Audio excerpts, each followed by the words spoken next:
Good morning मित्रांनो, मी धीरज इंगल स्वागत करतो नवीन एका ब्लॉग मध्ये. तारीख आहे 12 डिसेंबर, टाइम झालाय 5 बरोबर आणि आपण निघलोय. काल रात्री सीएनजी भरला होता येताना, तर एक गाडी खाली बसलाय.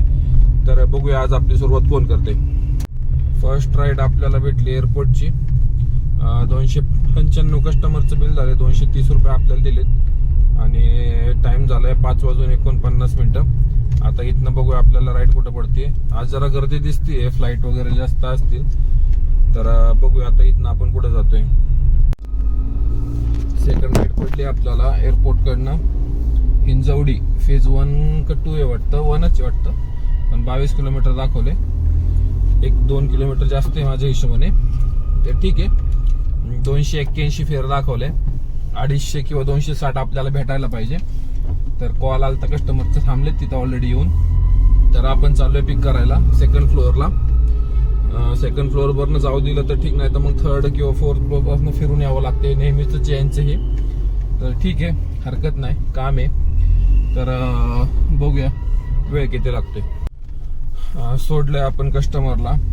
आपल्याला एअरपोर्ट कडनं परत हिंजवडीची राईड भेटली होती. फेज 1चीच होती. ब्रिज फक्त उतरलो आणि युटर्न घेऊन लगेचच 100 मीटरवर होतं.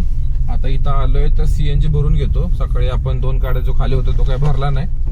तर 200-300 रुपयाचा बसेल, म्हणजे नंतर कंटिन्यू काम करायला आपल्याला इश्यू येणार नाही. तर सीएनजी भरतो. कस्टमरचं बिल झालं तर 395, आपल्याला दिले 267, तर 498, 498 रुपये आपला अर्निंग झाले. टाइम झालाय 6:37. गाडी चालली 41.8, 42 किलोमीटर.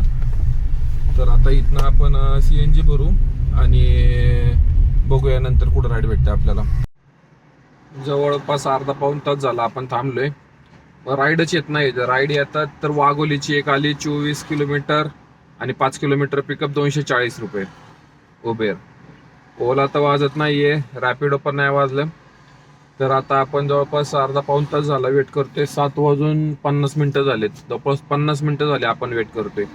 राईडच पडत नाही म्हणावे तसे. आता इथनं आपल्याला पुण्याच्या साईडला किंवा तिकडच्या साईडला राईड पाहिजे व्यवस्थित, पण राईड नाहीये.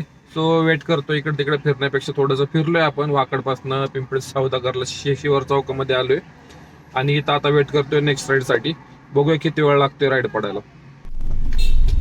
1 तास आपण वेट केल्यानंतर मग म्हटलं काहीतरी इश्यू दिसतोय. मग मी मोबाईल रिस्टार्ट केला, सगळे ॲप बंद केले, लोकेशन बंद केलं, नेट बंद केलं, सगळं परत सुरू केलं. तर राईड पडायला सुरुवात झाली. म्हणजे ते मोबाईलचा काहीतरी प्रॉब्लेम झाला होता नेटचा. मला दिसत होतं ऑन आहे, पण ते कारण मी यूट्यूब पण चालू केलं, इंस्टाग्राम बघितलं थोडंसं, पण राईडच नाही. शेवटी सगळं बंद करून सगळं चालू केल्यानंतर मग राईड पडायला सुरुवात झाली. आणि मग आपण आता रॅपिडोची एक राईड घेऊन आलोय ITच्या इथं कॉमर्स झोनला. तर 229 रुपये आपल्याला दिले. 13 आणि 1.5 किलोमीटर पिकअप होता.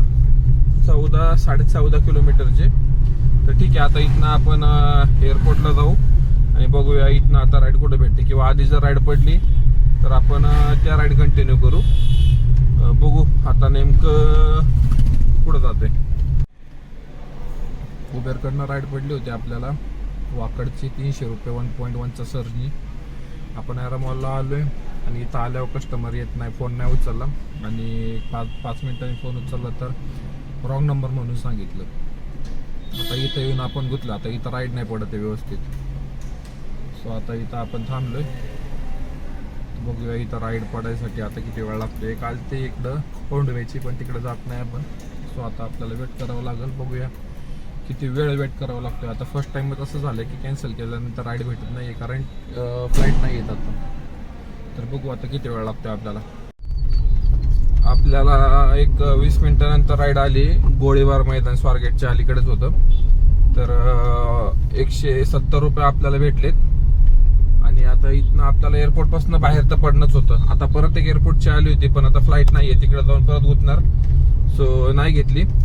आणि आता इथनं आपण स्टेशनला जाऊ आणि स्टेशन पासून बघू रॅपिडो वगैरे चालू करू, कारण उबेरचे तर रेट काय परवडत नाही. एक रेंटल ट्रिप आली होती 1 तासाची, पण ती घ्यायच्या आधीच गेली. नाहीतर 328 रुपये 1 तास, 15 किलोमीटर आणि 5 किलोमीटर पिकअप होता. पण जायचं तर कस्टमरनी कॅन्सल केली असती राईड, कारण 15 मिनिटं पोहोचायला दाखवत होतं. अशा याच्यात आपलं नुकसान होतं की आपण गुंतून राहणार. त्यापेक्षा आता स्टेशनला जाऊ आणि बघूया राईड कुठं पडते. आपण आलोय आळंदीला. आपण स्टेशनला होतो, स्टेशनच्या स्वारगेट पासून स्टेशनला गेलो. तिथनं आपल्याला पडली वाकडची, म्हणजे दुसऱ्यांनी कॅब केली ती दुसऱ्यासाठी. त्यांना सोडलं, एकच होता भाई होता, पेंटर वगैरे काय असेल त्यांच्या कामासाठी आला असेल. तर तिकडं वाकडला सोडल्यानंतर वाकड काळेवाडी, म्हणजे आदित्य बिर्लाचा जो चौक आहे काळेवाडीचा, तिथं सोडलं चौकातच. आणि तिथनं आपण निघालो. टनच मारत होतो, तर एक राईड दिसली आळंदीची 303, पण ती गेली. आणि थोडं मी आपल्या गाडी साईडला घेतली, तर गाडीच्या साईडचं पेट्रोलचं जे झाकण आहे ते निघलं होतं ऑटोमॅटिक, ते लावलं आणि तेवढंच परत बसतो. तर परत तीच राईड मला दिसली 303 रुपये आळंदी. मी डोक्यात विचार करतच होतो, म्हणलं आळंदीला जाता येईल आणि मग काम होईल आपलं.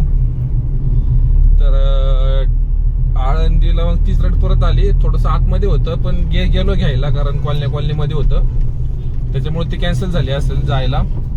पण मी गेलो. राईड आत्ता जस्ट सोडलंय. ज्यांनी बुक केलं त्यांनी तिथल्या इथंच पेमेंट केलं ऍडव्हान्स मध्ये, आणि ज्यांना म्हणजे दुसऱ्यांना सोडायचं होतं ते एकच माणूस होता आळंदीमध्ये असेल काय, तर सोडलंय त्यांना आता इथंच. आता इथनं तर काय वाजत नाहीये. आणि मोशीला हे चालू आहे, कृषी प्रदर्शन चालू आहे, त्याच्यामुळे तो रोड एकदम पूर्ण जाम आहे. मोशी भोसरी रोड जो आहे, किंवा आतला चिखलीचा जो, आता इथं पण चौकामध्ये गर्दी लागली आहे. या चौकापुरतीच असते ही, पण आता इथून पुढे सरळ आपलं साईबाबा चारोली या रोडनी पुढे सरकत राहायचं. आणि बघूया, भेटली एखादी व्यवस्थित तर ठीक, नाही तर आपण हळूहळू घराकडे निघतोय. टाइम झालाय 1:15. गाडी चालली 126 आणि 1400 वगैरे काहीतरी अर्निंग झाला असेल, कमी झाले. आणि एक सांगायचं राहिलं आपलं, का आपण फुल टाइम कॅब चालवत नाही. कारण कमेंट असे दिसतात मला की एवढ्यात कसं, म्हणजे मला जाणवत होती की बाबा एखादा फुल टाइम व्यक्ती ते काम तेवढ्या याच्यात नाही भागत. तर माझं मेन काम हे स्टॉक मार्केटमध्ये चालतं, आणि बाकीच्या कॅब वगैरे हे मी एक्स्ट्रा इन्कम साठी. आता राहिले माझं 2 महिन्याचा विषय. ऍक्सिडेंट घासली गाडी. काय पुढं टेम्पोवाल्याने i10 त्याला घासली. तर निवांत चालवा गाडी, गडबड करू नका, असेच ऍक्सिडेंट होतात. सो आपलं 2 महिन्यानंतर फेब्रुवारी किंवा मार्च मध्ये मी फुल टाइम कॅबचं म्हणजे हे स्टॉक मार्केटचं काम करेल. आणि कॅब आपण एक्स्ट्रा इन्कम साठी, जसं आपल्याला आत्ता चालू आहे, आपल्याला गॅस सोडून 1300-1400 रुपये, कधी 1200 रुपये राहतात, त्या हिशोबानेच आपल्याला काम करायचे. आणि स्टॉक मार्केटमधनं 2-3 हजार रुपये तिकडनं, 1000-1200 इकडनं, अशा प्रकारे आता इथून पुढे काम आपल्याला करायचे. तर बघूया.